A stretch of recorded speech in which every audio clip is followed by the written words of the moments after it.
ibibazo byose muri biri mu bene gihugu niko tubibatera twebwe indongozi ibya bene gihugu twabihinduye ibyacu tugaca dufata dushitse mu bibanza tukabona ko abantu bose abotangira kuronka ibibonetse ari imiryango yacu inshuti zacu na bamwe basoma mbike twifuza ko rero ingufu zose Imana yaduhaye zose tuzishira hamwe mu guteza imbere iki gihugu cyacu cy'u Burundi ata usigaye inyuma mwe fatumaze mwe misi ngo ujya n'igipinga kubera inyungu gusa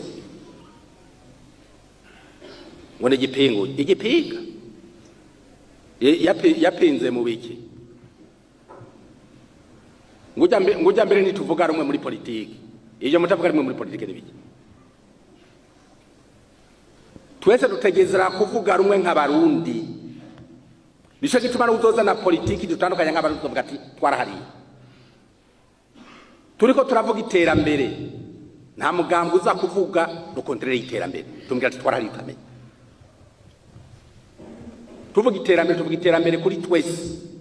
kandi muri iryo terambere turiko turarivuga umurundi uwo ari we wese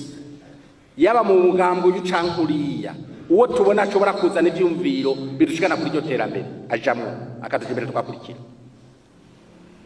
ivyo gukumiraba tubona bafise Imana yabahaye bashobora kudushikana kuri rya terambere bijya byose tuvyibagira ko umuntu aja mu mugambwe n'uburenganzira bwiwe mugabo ko tuba tuzi yuko basokura bavuze bati nuwankuru ukwava arazi ko gwiruka tukaba tuzi naho yabagiye mu mugambwe y'ucankuriya tutari kumwe tuvuga tuti ujya mu niki naragishoboye gusumba abandi aje imbere dukurikire twese tubandanye